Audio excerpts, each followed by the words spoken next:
This is my analysis of the Republican debate on CNN. First, the format is flawed, and as a result, it's not possible to get to the facts and reasoning that would permit you to distinguish which of the positions is correct and which is incorrect. This is really a joint press conference, and I say that because the people, the debaters, cannot ask each other questions directly and lead the other party to the mistake in their reasoning. What they have to do is rely on the journalists asking the questions, which they may or may not be any good. Now, the journalists have a conflict of interest. CNN has a conflict of interest because their interest is to create drama, excitement, and to pit the people against each other to get them to fight so that it's more interesting and they can sell more advertising.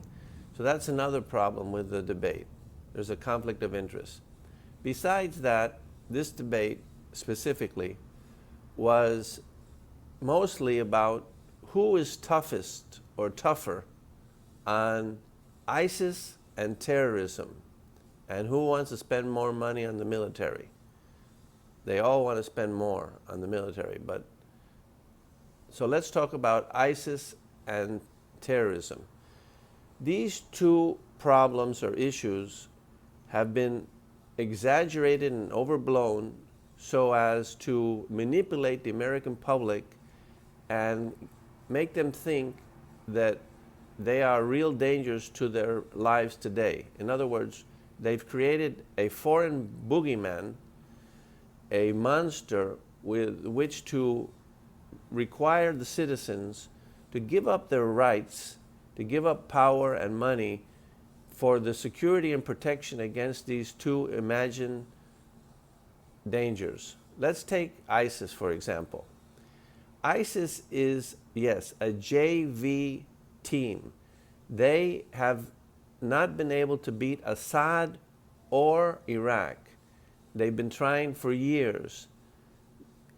Iraq and Assad are third world military powers. They're not even intermediate military powers. The United States could obliterate ISIS in a moment if we wanted to. So could Russia, so could China, so could France, so could England. ISIS is, there are only 30,000 fighters, and they don't even have an air force and a navy, so they cannot come over across the Atlantic to attack America, and they have not. We are not at war with them. They are at war with Assad, Syria, and Iraq. They're in an all-out war with them for their survival. They want to defeat either one of these countries or both so that they can have a theocracy, so they can implement Sharia law. They're primitive, medieval, criminal thugs, religious zealots who want to go back in time 1,000 years.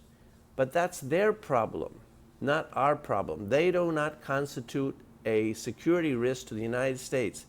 And neocons like Ambassador Bolton or General Boykin or Colonel North have admitted in interviews with me that they don't have this capacity, that they are not an existential threat. By that they mean they cannot defeat us or harm us or attack us.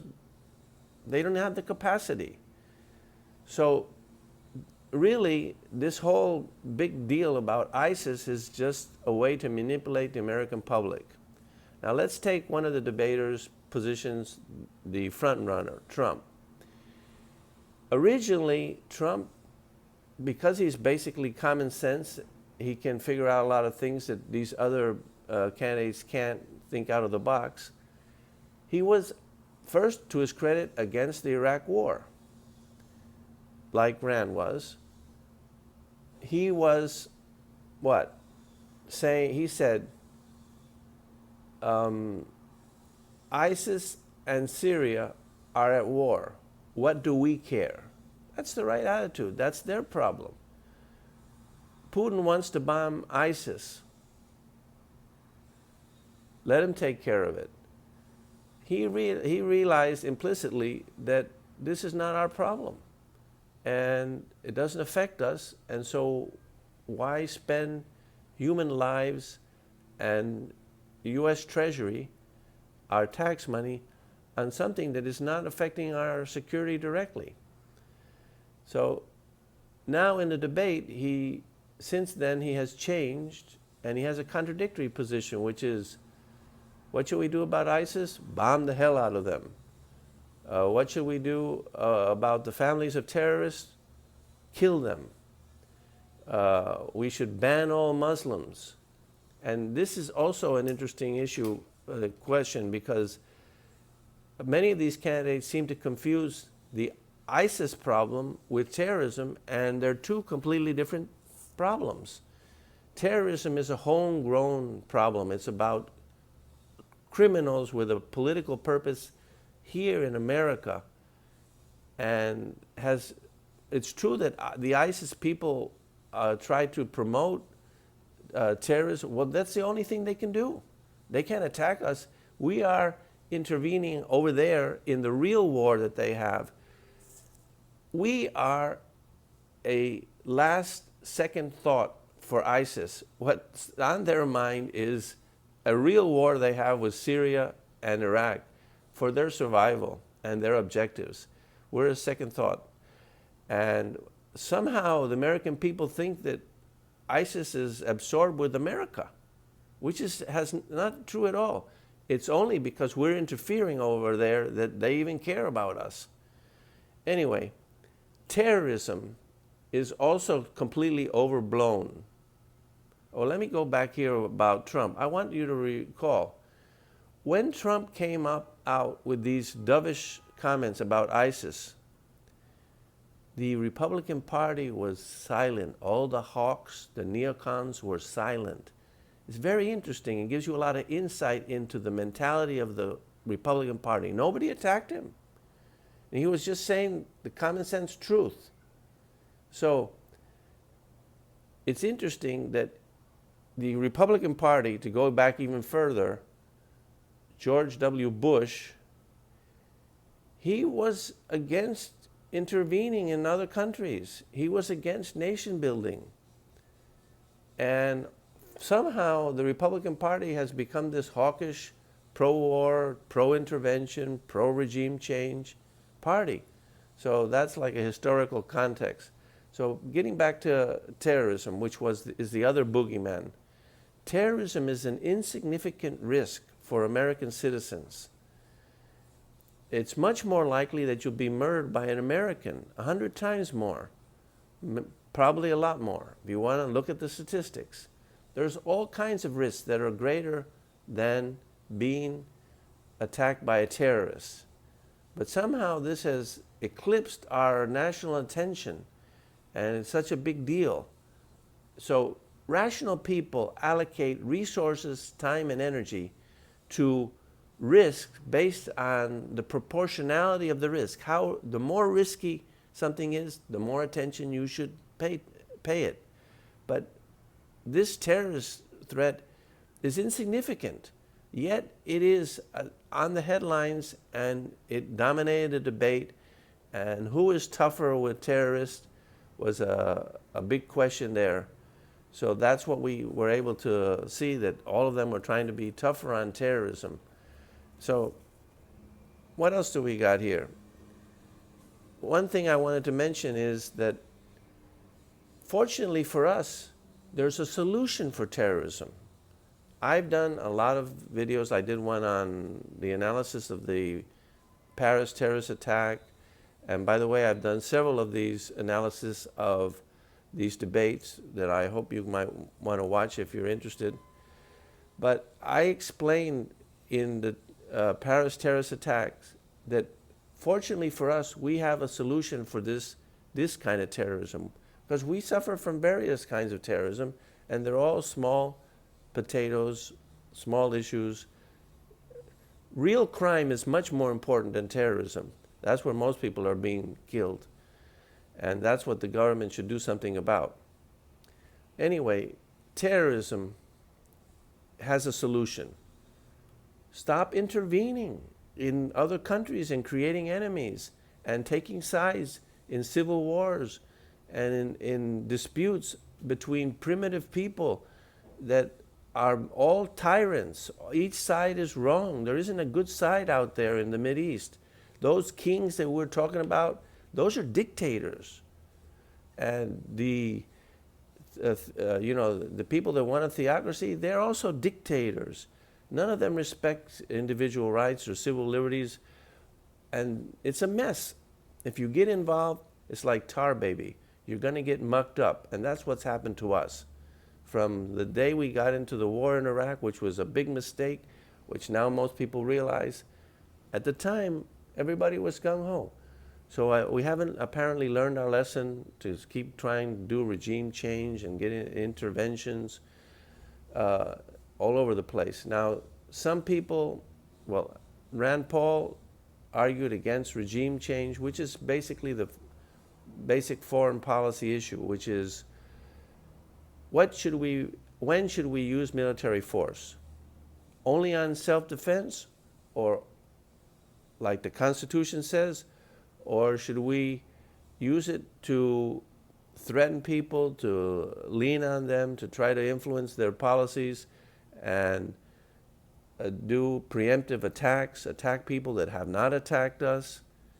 That's the issue. And we weren't able to get a complete discussion on that issue, but Rand gave a few good examples of the situation where if we are going to be involved in these regime changes all the time, we're going to have bad consequences. He pointed out what happened in Libya, and so what happened in Iraq, and what the president wanted to do in Syria. He wanted to bomb Assad. If he had bombed Assad, then ISIS would have become strong.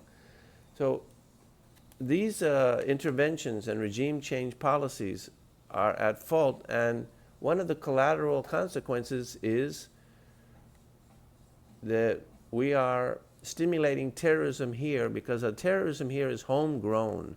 It's people that are affiliated with one of the two sides that we're attacking, or one side we're attacking. They don't like that. They're trying to persuade American policymakers not to get involved and to pay a price for getting involved. Obviously, it's not working, but that's the way a terrorist mind works. They think they can influence policy, and in this case, get us out of this Mideast and in those conflicts. And fortunately for us, what the terrorists want us to do is in our self-interest and what we should do.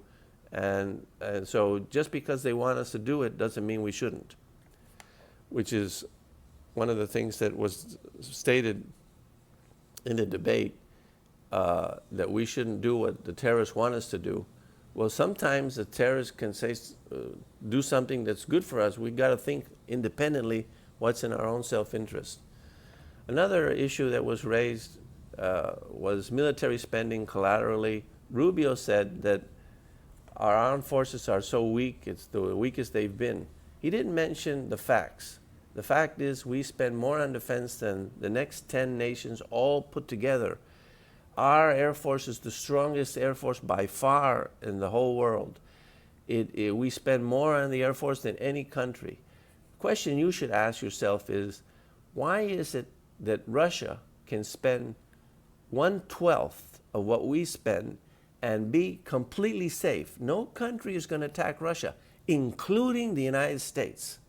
We don't mess with Russia. No, we don't. Or with China. Why? Or even with North Korea. Why? Because they have nukes, and nobody will attack them, nor us, nor any third world power or anybody. So why do we have to spend so much money?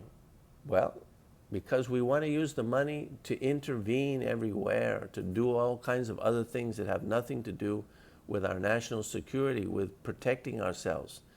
And that's the reason why we have this incredible military spending. Do the candidates explain that to the people? Do the people of the United States know that we spend 10 times more than Russia? Do they know that we spend more than the next 10 nations all put together? No. They listened to this military industrial complex say that the military is being gutted. Gutted compared to what? Gutted compared to being dead? Because if we're gutted, then everybody else is dead.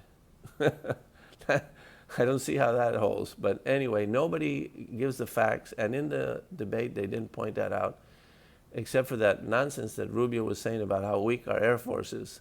Oh my goodness. They do the same thing with the Navy all the time. Anyway, the other issue that was raised was the metadata collection, the NSA program to collect information about all American people without a warrant. This is an obvious violation of the Fourth Amendment. It's the reason why we created the Fourth Amendment was because there's a greater risk from the government if you give them the right to go into every home to get all this information without a warrant.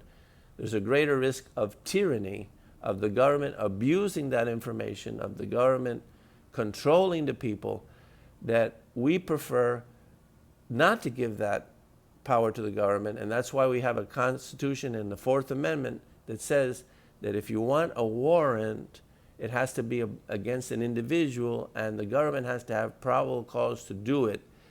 And of course, if all law enforcement had metadata capacities, they supervised everything that we're doing, and cameras everywhere, and surveillance everywhere on all communications, they would be able to catch criminals much easier. Absolutely.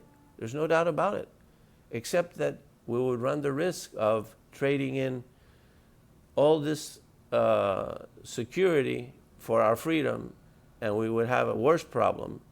And so the founders made the right choice, and we should follow them. Rand was one of the few that defended that. Rubio attacked Cruz because he said he was weak on that. They're not weak. And so that's one other issue that was discussed. I'd like you to give me your opinions of this analysis, and I gave a lot of my own opinions in the analysis, but I thought I'd supply what I found to be lacking in the debate, and let me know what you think. Thank you.